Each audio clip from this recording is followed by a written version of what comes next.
Shazam! Fury of the Gods has been pushed back from Friday, December 16th to Wednesday, December 21st. The move gets the film out of the way of James Cameron's Avatar: The Way of Water, which arrives on December 16th and just had a splashing showing at CinemaCon. Warner Brothers has officially confirmed a sequel to The Nun, which is being developed and shown as part of their sizzle reel during the studio's CinemaCon presentation. No further details were available, including who may be returning and who is directing. It would be really cool if studios put out their cinema reels. If the studios put out their sizzle reels on YouTube or other things like that, that would be fucking great. But no, they don't. And with all that being said, let's start the show. Hi there, and welcome to another edition of Cinescape Magazine Entertainment News. Disney took to CinemaCon this morning to show off their wares, a big portion of which was its two Marvel Studios summer 2022 releases, Doctor Strange in the Multiverse of Madness and Thor: Love and Thunder. Whilst there wasn't much in the way of news out of the event, Marvel Studio chief Kevin Feige was on hand and teased the long-term strategic planning for his company and the future of the cinematic universe they've built. According to Collider, Feige told the audience that he will be heading to a Marvel Studios retreat directly after the CinemaCon event to work on the next decade of stories for the MCU.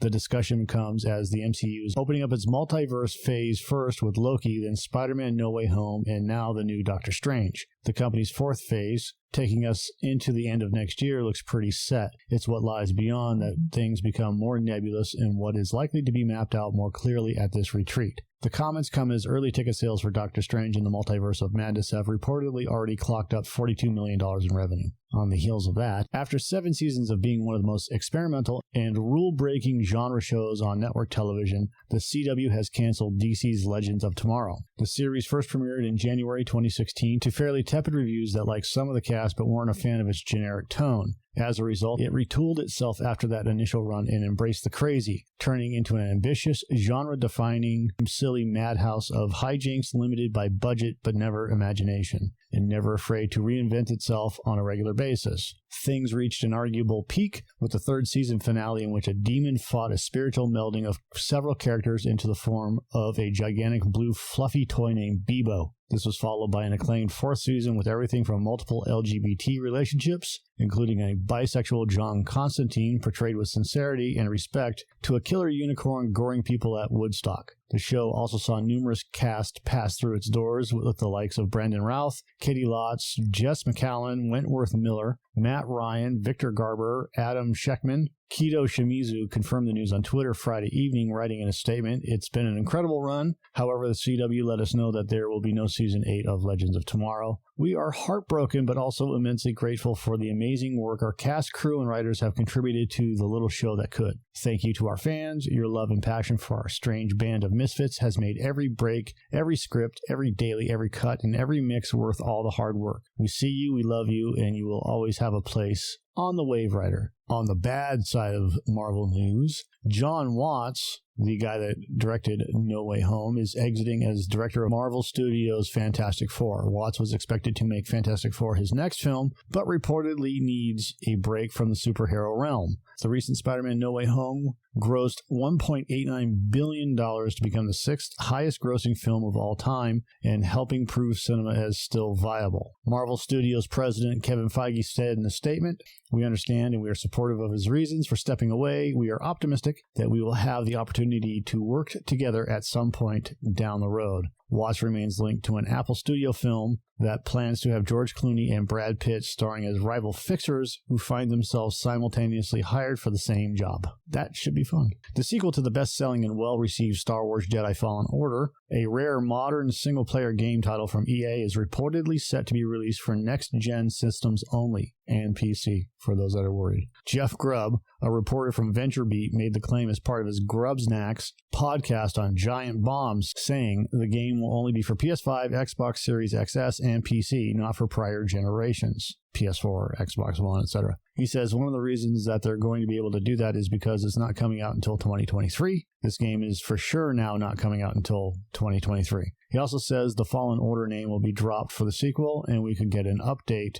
as early as next month at Star Wars Celebration. Whilst many game titles have straddled the previous next-gen line this year, more than a few major AAA titles have made it clear they're going to next-gen only in 2023, such as Marvel's Spider-Man 2, Alan Wake 2, Suicide Squad, Kill the Justice League, and the Dead Space remake. EA officially announced the sequel in January, along with 2 other new Star Wars projects in development at Respawn Entertainment. In more CW news, we probably should group this stuff together, huh? All right, here we go. CW has officially canceled its DC Comics drama Batwoman after 3 seasons. Showrunner Caroline Dries shared the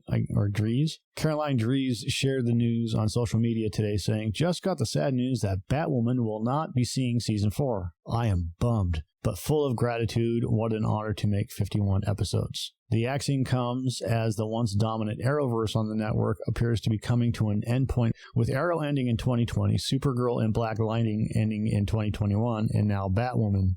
That only leaves The Flash and Superman and Lois, which have scored renewals for next season. As I've reported earlier, Legends of Tomorrow has been canceled. Disney and Marvel Studios are swapping the release dates of 2 of their 2023 titles, The Marvels and Ant-Man and the Wasp: Quantumania. Nia DaCosta's The Marvels, a sequel to Captain Marvel, was previously dated for February 17, 2023, but will now move to July 28, 2023. As a result, Peyton Reed's Ant-Man and the Wasp: Quantumania, the 3rd film in that series, which was set for July 2023 release, has been moved up to February 17th. The decision was made because Ant-Man is reportedly further along in production. The film's going to star Paul Rudd, Evangeline Lilly, Michael Douglas, Michelle Pfeiffer, Catherine Newton, and Jonathan Majors as Kang the Conqueror. Netflix has canceled the Steve Carell-led comedy Space Force after 2 seasons. Hailing from The Office creator Greg Daniels, the comedy was ordered straight to series, with Carell scoring a $1 million per episode fee for acting and executive producing. After the first season fell flat critically, Netflix attempted to creatively reboot the show in a 2nd season along with reining in the budget. Released in February, reviews did not improve. Daniels has moved on to other projects with the streamer, including Bad Crimes and Exploding Kittens. An all-new animated Star Wars anthology series titled Tales of the Jedi has officially been announced and will score its own dedicated panel at the upcoming Star Wars Celebration event at the end of May. The reveal of the show came on the official Star Wars Celebration website, offering panel listing editions with Tales of the Jedi being the central one. The listing was briefly removed after being spotted by some fans, but then it returned. There are no announced details for the series, only that beloved Star Wars franchise writer, director, producer Dave Filoni will be on the panel hosted by Amy Ratcliffe and taking place on the afternoon of May 28th in Anaheim. Tales of the Jedi follows in the wake of the animated shorts anthology Star Wars Visions, which premiered last September on Disney+. Netflix has premiered the full trailer for comedian Mike Myers' new comedy series, The Pentavarite, ahead of its release next Friday on the service. The series deals with unlikely old-school Canadian news journalist Ken Scarborough, who finds himself embroiled in a mission to uncover the truth to save the world from 5 men in an Illuminati-style organization that has been influencing world events for centuries. Myers himself will play 8 characters in the series, including the journalist, a New England conspiracy theorist, a far-right radio host, a former media mogul, an ex-Russian oligarch, a former music manager, a tech genius, and the Pentavarite's oldest and highest-ranking member, Lord Lordington. Ken Jeong, Keegan-Michael Key, Debbie Mazar, Richard McCabe, Jennifer Saunders, Lydia West, and more will star in the series, which will consist of 6 30-minute episodes created and executive produced by Myers. Timed with tickets going on sale this morning, Universal has released another trailer for Jurassic World Dominion. The $165 million budgeted feature marks the final film in the current Jurassic World trilogy and the 6th overall in the franchise. Chris Pratt and Dallas Howard are joined by Laura Dern, Jeff Goldblum, and Sam Neill in a story that takes place 4 years after Isla Nublar was destroyed in the last film. Dinosaurs now live and hunt alongside humans all over the world. This fragile balance will reshape the future and determine once and for all whether human beings are to remain the apex predator on a planet that they now share with history's most fearsome creatures. Colin Trevorrow helms the film, which also stars B.D. Wong, Justice Smith, Daniela Pineda. Disney Pictures' new live-action film adaptation of their famed The Haunted Mansion ride has scored both a title and a new synopsis. In this mysterious adventure, a doctor, Rosario Dawson, and her 9-year-old son, Chase Dillon, looking to start a new life, move into a strangely affordable mansion in New Orleans, only to discover that the place is much more than they bargained for. Desperate for help, they contact a priest, Owen Wilson, who in turn enlists the aid of a widowed scientist turned failed paranormal expert, Lakeith Stanfield, a French Quarter psychic, Tiffany Haddish, and a crotchety historian, Danny DeVito. Dear White People filmmaker Justin Simien is set to direct from a script by Katie Dippold, and the film will arrive in cinemas on March 10th, 2023. Why not on Halloween?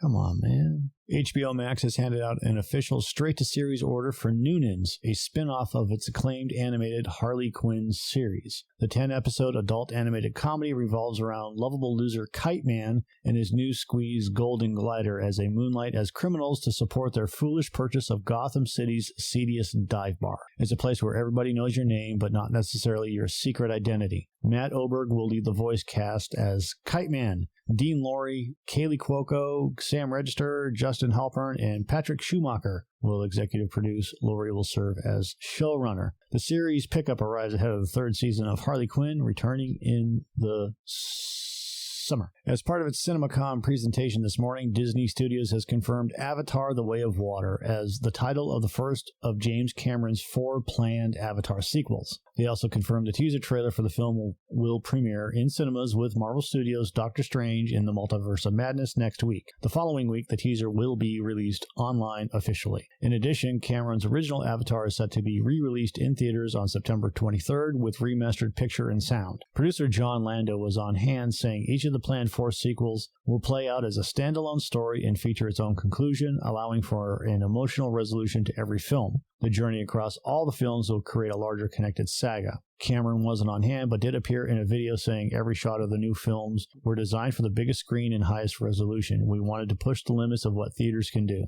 In the film, Jake Sully, played by Sam Worthington, lives with his newfound family formed on the planet of Pandora. Once a familiar threat returns to finish what was previously started, Jake must work with Neytiri, played by Zoe Saldana, and the army of the Na'vi raised to protect their planet. Avatar: The Way of Water opens everywhere December 16th. Rick Grimes may have been the leader and Michonne the scene stealer, but the beating heart of AMC's The Walking Dead has long been the heartfelt and very human relationship between Melissa McBride's Carol and Norman Reedus' Daryl. Both actors will also be the only 2 cast members who have been with the series across its entire 11-season run. In late 2020 came news that AMC was planning a spin-off that will focus on Carol and Daryl. Now, though, AMC has confirmed in a statement that McBride is no longer going to star in the series, which will be refocused entirely into a Daryl-centric spin-off. Melissa McBride has given life to one of the most interesting, real human, and popular characters in the Walking Dead universe. Unfortunately, she is no longer able to participate in the previously announced spin-off focused on the Daryl Dixon and Carol Pelletier characters, which will be set and filmed in Europe this summer and premiere next year. Relocating to Europe became logistically untenable for Melissa at this time. We know fans will be disappointed by this news, but the Walking Dead universe continues to grow and expand in interesting ways, and we very much hope to see Carol again in the future. Well, why Europe? I mean, is it that much cheaper? Why not like in fucking Wyoming or some shit like that? The spinoff is created by showrunner Angela Kang and former showrunner Scott Gimple. The news doesn't impact the other spinoffs, including the anthology series Tales of the Walking Dead, the Negan and Maggie-centered spinoff I Love the Dead,